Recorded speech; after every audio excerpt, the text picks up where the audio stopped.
Okay, yeah. Rahul గారు, good morning. So ఏంటి మీ పార్టీకి సంబంధించినటువంటి అభ్యర్థి మంచి మెజారిటీ తోటి ముందుకు సాగుతున్న పరిస్థితి, కానీ అనుకున్న స్థాయిలో అంటే రెండో రౌండ్ పూర్తయ్యేసరికి స్వల్ప ఆధిక్యమే ఉంది, ఒక 1082 ఓట్ల ఆధిక్యంతో వారు ముందుకు పోతూ ఉన్న పరిస్థితి. సో మీరు అనుకున్నది ఇదేనా, లేకపోతే ఇంకా అధికంగా ఏమైనా ఊహించారా? మీరు అనుకున్న స్థాయిలోనే వెళ్తుందా రిజల్ట్? ముందుగా మీకు ప్యానల్ పెద్దలకి ప్రయాణ వీక్షకులకు అందరికి గుడ్ మార్నింగ్. సో మేము అనుకున్నది, మేము ఇంకా భారీ మెజార్టీతోనే 30,000 మెజార్టీతో మేము గెలుస్తామని చెప్పి రేవంత్ రెడ్డి గారు కూడా చెప్పారు. 30,000 మెజార్టీతో గెలుస్తామని ఆ ధీమాతోనే మాకున్నది. కానీ చూద్దాం ఏమవుతుందో. ఆఫ్టర్ 12 o'clock వరకు మనం వేచి చూడాలి. ఎందుకంటే మినిట్ టు మినిట్ మనకు అప్డేట్ వస్తుంటది కదా. ఇప్పుడు రెండో రౌండ్ అయిపోయి మూడో రౌండ్ కూడా వచ్చేసింది. ఆల్మోస్ట్ 3,000 దాకా మేము ఆధిక్యంలో ఉన్నాం. సో ఏంటంటే జూబ్లీహిల్స్ ఉప ఎన్నికలు అనగానే ఈ రోజు రాష్ట్రం అంతటా ఉడుకునెత్తుతుంది. అంటే ఈ రోజు జూబ్లీహిల్స్ అనగానే ఈ రోజు రాష్ట్రమే కాకుండా ఇతర రాష్ట్రాలు కూడా చూడాల్సి వస్తుంది. అంటే మనం తెలంగాణలో నిజంగా ఎంత అభివృద్ధి అనేది ఎంత ముందుకు పోతుందో కాబట్టి అందరికి ప్రజలకు అర్థమవుతుంది. ఇంకొకటి ఏంటంటే ఆల్రెడీ సిట్టింగ్ స్థానంలో ఉన్నప్పుడు 3 సార్లు అవకాశం ఇచ్చారు మాగంటి గోపీనాథ్ అనే వ్యక్తికి. ఆయన ఒక నాయకుడిగా పాపం ఆయన చనిపోవడం జరిగింది. దానికి అది కూడా బాధాకరంగానే ఉన్నది ఈ రోజు జూబ్లీహిల్స్ ఉప ఎన్నిక రావడం కూడా.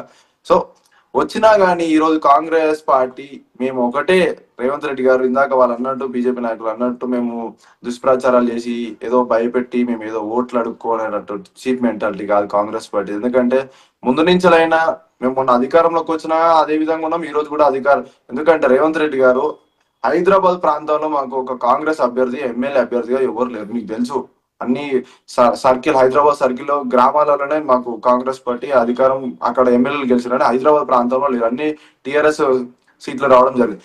సో రేవంత్ రెడ్డి గారు ఏమనలేదు సార్, ముందు అది ఒక్కటే ఆ ఒక్కదాన్ని సోషల్ మీడియాలో దుష్ప్రచారం చేస్తున్నారు. ఆయన అన్నది ఏమన్నాడు రేవంత్ రెడ్డి గారు, ఏ విధంగానైతే నా కోసం అసెంబ్లీకి వచ్చి ఒక అభ్యర్థిగా ఉండి ఇక్కడ జూబ్లీహిల్స్ ఒక అవకాశం వచ్చింది, మనకు అవకాశం వచ్చినప్పుడు ఆ అవకాశాన్ని మీరు జూబ్లీహిల్స్ ప్రజలు వినియోగించుకొని మీ అభ్యర్థిగా మీ కొడుకుగా కష్టకాలంలో ఉన్నప్పుడు కూడా నవీన్ యాదవ్ ముందు నుంచి మీకు ఉన్నాడు. ఎవరు ఉన్నారో లేకపోయినా మీకు గతంలో 3 సార్లు మీకు అవకాశం ఇచ్చారు. ఒక్కసారి కాంగ్రెస్ పార్టీకి అవకాశం ఇయ్యి, అభివృద్ధి ఏం జరిగింది, రోడ్లు ఎట్లున్నాయి, మోరీలు ఎట్లున్నాయి, డ్రైనేజ్ వ్యవస్థ ఎట్లుందని చెప్పి రేవంత్ రెడ్డి గారు ప్రశ్నించారు. ఒక రాష్ట్ర ముఖ్యమంత్రి ఉండి వాళ్ళు దానికి స్పందన కనీసం కేసీఆర్ అని ఇచ్చిన ప్రతిపక్ష నాయకుడిగా స్పందించలేడు. స్టార్ క్యాంపెయినర్ చేసుకోండు, వాళ్ళ ఇష్టం, రాలేడేమో. ఆయన అసెంబ్లీకి రాడు కేసీఆర్ అనే వ్యక్తి, ఒక జూబ్లీహిల్స్ ప్రచారానికి రాడు. అట్లా ఎన్ని రోజులు ఉండి ఏం చేస్తాడు సార్, మాకు అర్థం కావట్లేదు. ఈ రోజు ఏమనంటే వాళ్ళు కరెక్ట్ బీఆర్ఎస్ పార్టీ వాళ్ళది ఏంటంటే సోషల్ మీడియా ఎక్కువ ఎట్లా నమ్ముతారంటే వాట్సాప్ సోషల్ మీడియా చూస్తారు. వాళ్ళు డిజిటల్ సోషల్ మీడియా కాకుండా ఇప్పుడు ఏంటంటే వాళ్ళు వాట్సాప్ ఏదైనా ఉందంటే సోషల్ మీడియా అంటే వాట్సాప్ తీసి చూపిస్తుంటారు. వాళ్ళు ఇది ఉందని చెప్పాను.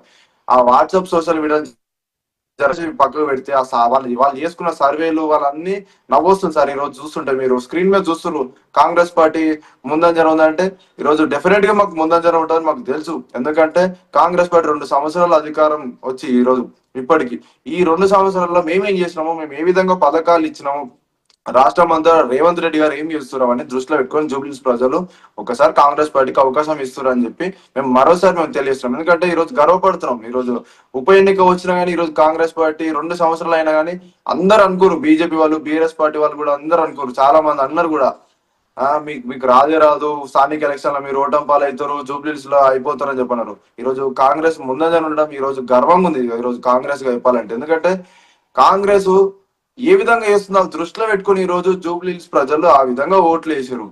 మరి బీజేపీ ఏం చేసింది జూబ్లీహిల్స్ లో మేము అడుగుతున్నాం. కిషన్ రెడ్డి ప్రాంతంలో ఉన్నది కదా జూబ్లీహిల్స్ కూడా, కిషన్ రెడ్డి అని వచ్చిండ వాళ్ళ కోసం, ఆ ప్రజల కోసం అని వచ్చిండ. అమీర్పేట్ కాడ ఆ రోడ్లు అన్ని మునిగిపోతుంటే అక్కడ వర్షం వచ్చినప్పుడు రేవంత్ రెడ్డి గారు ఒక రాష్ట్ర ముఖ్యమంత్రి ఉండి మరి వచ్చిండు అమీర్పేట చౌరస్తా, మీరు చూసే ఉన్నారు. ఏమైనా కేసీఆర్ వచ్చిండా, బీజేపీ నాయకులను వచ్చిరా? ఈ రోజు ఓట్ల కోసం వచ్చారు. రామచంద్రరావు మాట్లాడుతుండు, పాపం ఆయన సబ్జెక్ట్ లేకుండా మాట్లాడుతుండ్రు. ఏం మాట్లాడుతుండో అర్థమే లేదు. ఆయన మొన్న ప్రెసిడెంట్ అయ్యి ఇప్పుడు వచ్చి ఆయన తిరుగుతుండు, చాలా నవ్వొస్తుంది ఆయనకు తెలియదు. కానీ కిషన్ రెడ్డి ప్రాంతంలో ఉన్నా కానీ కేంద్ర మంత్రిగా ఉన్నాడు, ఎంపీగా ఉన్నాడు. ఓకే, ఆయన అంటే మాకు గౌరవమే. కానీ జూబ్లీహిల్స్ ప్రజలకి ఆయన మనస్ఫూర్తిగా ఆయన ఏం చేసిండు? ఆయన నియోజకవర్గం ఆయన స్థానంలో ఉన్నది కదా ఈ జూబ్లీహిల్స్ అనేది కూడా. జూబ్లీహిల్స్ అనేది అభివృద్ధి ఆల్రెడీ చెందింది సార్. ఎందుకంటే అది ఉన్నంత నియోజకవర్గం, రాష్ట్రంలో ఉన్నంత నియోజకవర్గం కాబట్టి మనం సెలబ్రిటీలు ఉంటారు అక్కడ. వస్తాను, మళ్ళీ వస్తాను. జూబ్లీ హిల్స్ అంటే Yes, వస్తాను. మైసూర్ బజ్జీలో ఒక్క మైసూర్ ఉండదు, జూబ్లీ హిల్స్ లో అభివృద్ధి ఉండదు సోదరా. జూబ్లీ హిల్స్ అంతా మొత్తం ఉండేది స్లమ్ ఏరియా. రహమత్ నగర్ కావచ్చు, ఎర్రగడ్డ కావచ్చు, యూసుఫ్ గూడ అక్కడ కావచ్చు. అభివృద్ధి అసలు ఇప్పుడు సినిమా మనం యాక్టర్లు చెప్పుకుంటున్న ఉన్నారా? Jubilee hills road cinema number యాక్టర్లు ఉన్నారా? జూబ్లీ హిల్స్ వ్యాపారవేత్తలు డివిజనే ఉన్నారా? జూబ్లీ హిల్స్ కాన్స్టిట్యున్సీలో రాజకీయ ఉండదు. నాయకులు ఉంటారా? జూబ్లీ హిల్స్ డివిజన్ కూడా జూబ్లీ హిల్స్ కాన్స్టిట్యున్సీ ఉండదు. ఎర్రగడ్డ చెస్ట్ ఆసుపత్రి చూడండి, ఈఎస్ఐ హాస్పిటల్ చూడండి.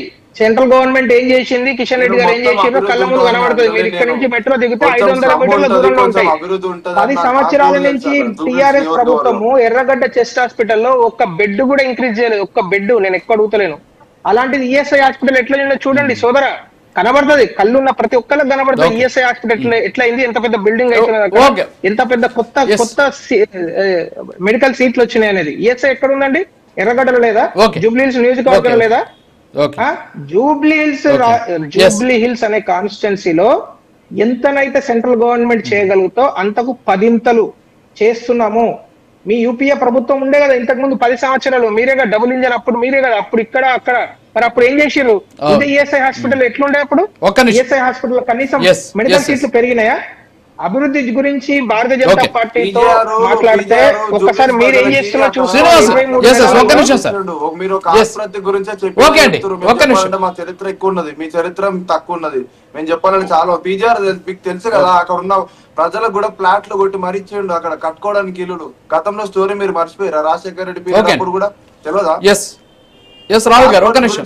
రాహుల్ గారు ఒక్క నిమిషం. ఓకే రాహుల్ గారు ఒక్క నిమిషం. ఓకే మీ ఇద్దరు వర్షన్స్ విన్నాం. ఒక్క నిమిషం, మీ ఇద్దరు వర్షన్స్ విన్నాం. మన బీఆర్ఎస్